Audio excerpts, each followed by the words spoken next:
What's up everyone? Lance Hedrick here, and today we're going to take a look at all of these grinders. If you have a grinder and it does its job well and you enjoy the coffee from it, do not worry about upgrading.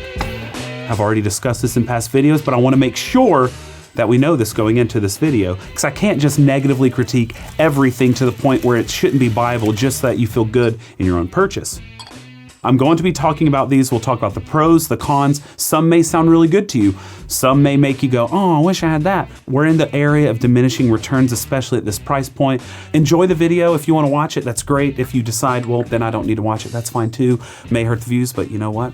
We're here to educate. We're here to look at things, and if you're a potential buyer, hopefully this will help you.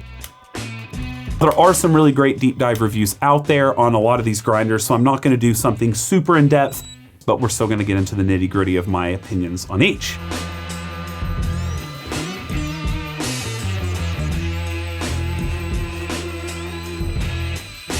These grinders do range from about 400 to about 800 US dollars, but I thought this was good to put it all in one video so you don't have to scroll through 1,000 videos. I've done the Timemore 078, the Timemore 064 with a couple of videos actually. I had the DF64v inside one of my 64mm grinder videos. I've talked briefly about the DF64 Gen 2 because I used it in one of my testing videos. So we're just gonna dump that in. I hate hitting it hard and having air blow those grounds everywhere. It's really annoying. These two I've not really done anything with at all in any of the videos. First off, we're going to talk about the DF83v. It is created in a factory in China, and a lot of other companies kind of use it. This one is from Turin and from Espresso Outlet in the United States. 83mm vertically, with a little bit of a tilt, mounted burrs, and it has variable speed, which is what the V is in the name. Literally looks like they took the DF83, which I've reviewed in the past, and they just, boom, put it on its side, and there you go. They added the auger for feeding as opposed to just dropping things straight in, and essentially everything else looks, I mean, like they just put it on a stand, essentially. So here we have the burrs. You see how big that size is. In comparison to, say, a 64mm, it would be like this. So a lot more cutting surface area. You have faster grind times, which honestly should be the least of your worries. What you're gonna have is more cutting surface area, which means you'll have more time on cutting than you will on mashing or anything else. There will be less traffic as the grounds go through it, so you should get a cleaner cup in the end. It's still pretty rare to find burrs this big at under $1,000. Normally you're spending quite a bit more than that. The beans go right here. You see that? So they're feeding, honestly, near the front of the auger, but a lot of the auger is just kind of moving the beans back, so there's not much time or room for it to really break or to meet itself in a more consistent manner. So there's not really a closed kind of system in order for it to beat against the wall and break, kind of like the Zerno's auger does. As that auger is spinning, it's not really grabbing the beans and going against the wall because, hello, there's a little thingy in there. So looks like they just kind of hopped on the vertical trend, which is a great trend. You're going to have lessened retention, a little bit more efficient throughput than you will with horizontal. But in the end, I think there's a missed opportunity there, but it's not a big deal, obviously. You also have this idea of variable speed. It can go all the way down to 300 RPM. There is a difference with different RPMs. Now, whether that difference is more based off of the burr and has less of a difference from specific burrs and more of a difference with other burrs, that's likely the case. But as for now, it's mostly speculation floating out there that they get less fines at lower RPM, more fines at higher RPM.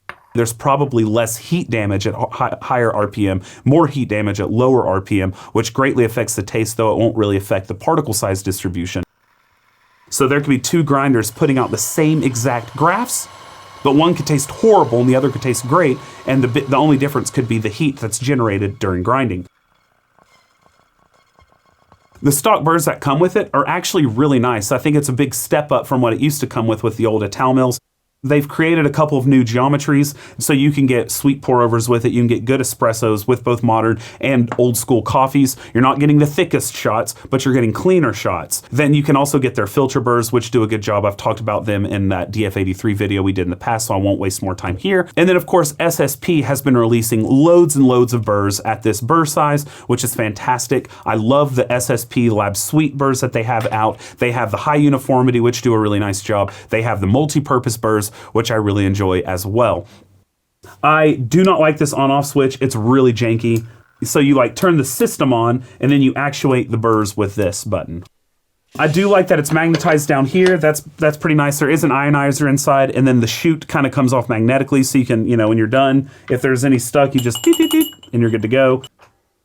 If you've got, a little tumbler, it magnetizes right there as well. So that's sexy. One of the big issues I have with it is the optics.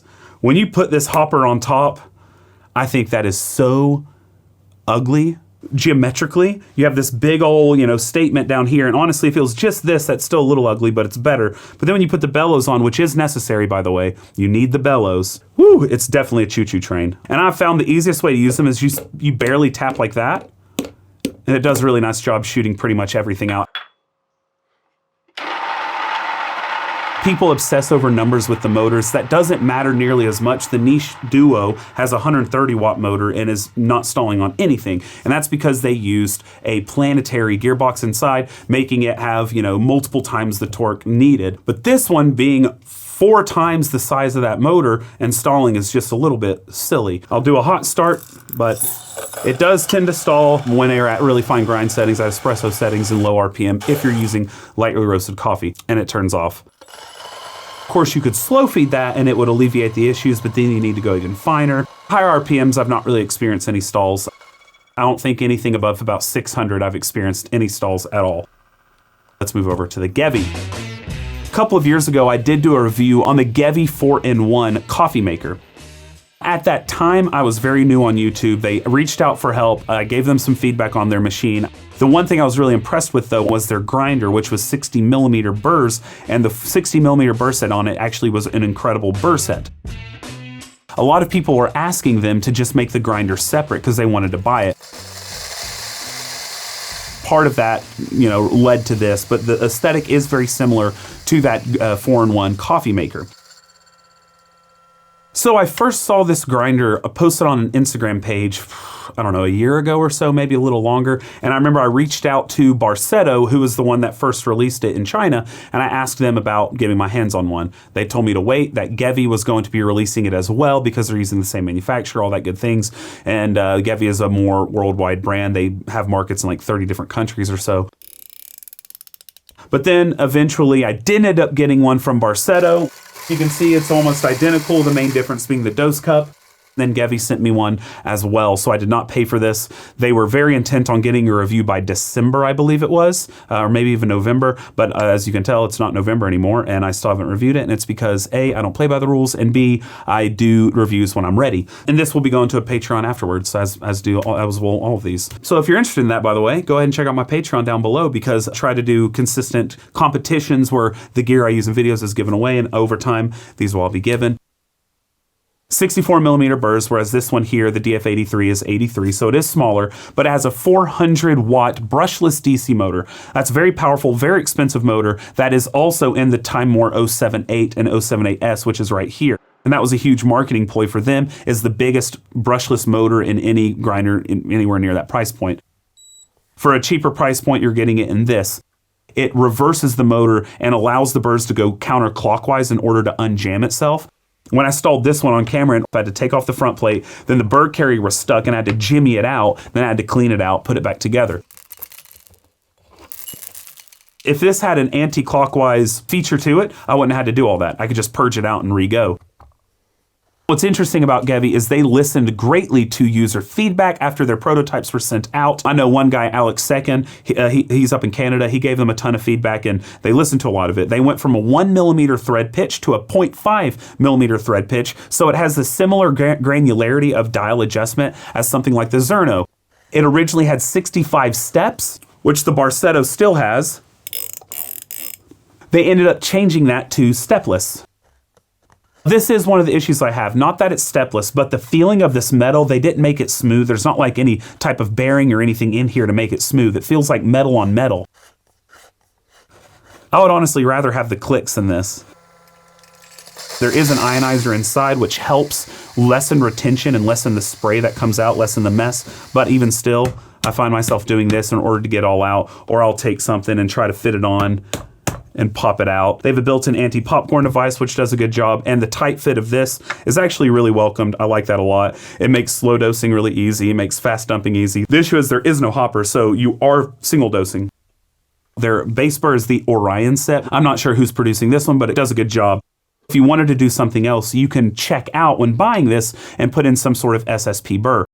You have a 2-year warranty when you buy it, but they void it if you open it up to change out the burrs. I get it, but also I don't. If they're offering those burrs, it means they've tested with those burrs. And if they've tested with those burrs, they know their motor can handle it, so it shouldn't be an issue. What I know is from like Niche, they didn't do their testing with SSP burrs. So even though I don't like that they void your warranty too if you switch out burrs to another company, it makes a little more sense because they didn't build it to hold those.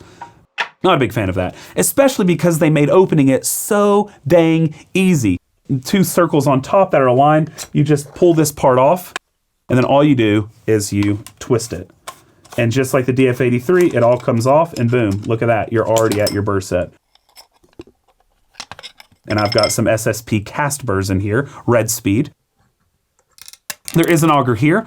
It does a pretty good job. I wish it was a longer auger. I wish the chamber was a bit longer because it's not super effective, but it does do a better job than not having an auger at all. I have definitely noticed that. I get better coffee from this than I do a DF64, even if they're both aligned. A lot of that is attributed to the way the beans are being fed into the burrs.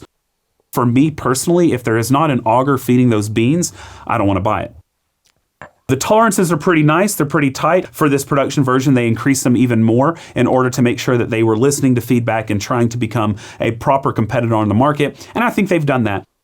It does have variable speed. It has a range of 500 to 1500. Like I said, I've not experienced stalling on it, but that doesn't mean it won't happen. You just click it here and then you can rotate the knob, which again doesn't have a very nice feeling rotating it. I wish they went more for the tactile sensation because you are using this daily. They have a scale built in. That can be a cool feature, yes, but also how useful is it? Now on the original, on the Barsetto, they have the scale as well, but it's not detachable from the dose cup. So one of the issues here is, yes, they made this to fit 58 mils, but when you put it into your portafilter, you need to tap it, you could harm the loading cells. Why would you put a scale in there and then you expect it to be tapped? So what they did at Gevi, which I thought was really clever, is they made it to be detachable by a magnet. I don't know how much the magnet affects the scale. It's not really shown that it does, but I know on my Akaya, magnets really affect the scale. I don't know when I would ever actually use it where it's not putting me out. And it's because when you're weighing beans, you could be like, well, yeah, you can weigh beans with it. Yeah, but you already have a scale out, don't you? When you're making a pour over, you have a scale to do your ratio, right? Or when you're making espresso, you have a scale to brew the espresso on. I guess you could just use this to brew your espresso on and put a cup here, and then you could just not have a scale. But of course, this does limit the amount of coffee you can grind, so they send you a separate dosing cup as well, which doesn't have the scale and it has more volume inside, which is a nice thing to have. One thing I wish I could see these companies implement, though, is blind burrs. I think that is such a big thing when it comes to the coffee ground quality. People purport telling a difference whenever there's a little scrape on their burr set. You have 3 chasms in your burr set. Yes, there's a difference between that and no chasm. Blind burrs. iTop has already made a 64 millimeter blind burr in their grinder that I showed in my 64 millimeter grinder review here. That does a good job. It's very similar geometry to the SSP multipurpose.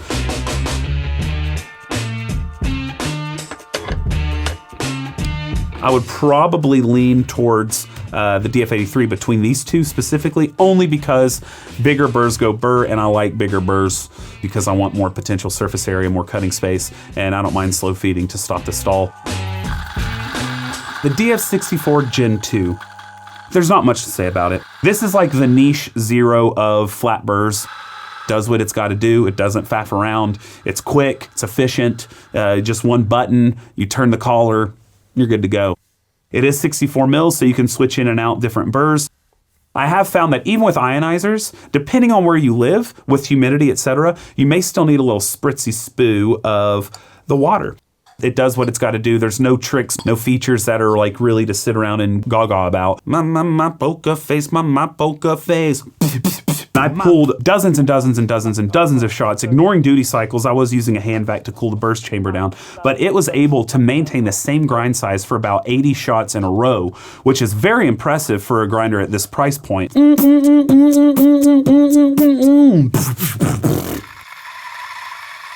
DF64v does a good job. There is stalling issues at lower RPM, which I discussed in that previous video where it was featured.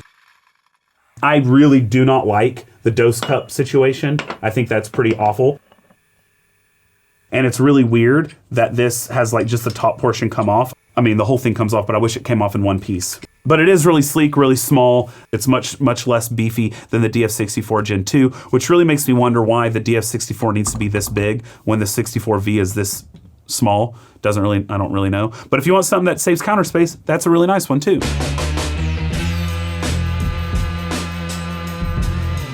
People were waiting for the Timemore, and they got impatient and they bought the DF64V. Oh my God, do I need to get rid of the DF64V because now I have the Timemore? The DF83 came out and that thing is sexy. Oh, the Gevi though, people are saying that's really good. What do I do? There's no SSPs at 78, but I heard Hansung's making bursts for it, so maybe there will be. Listen, you just need to take a chill pill, okay, babe? What you have, I promise, is great. The 078, yes, it's limited in burst sets. Yes, I did send one of my Timemores to Hansung a few months back. I'm assuming he will make bursts for it, but even if he doesn't, the standard burst set in here does a stellar job.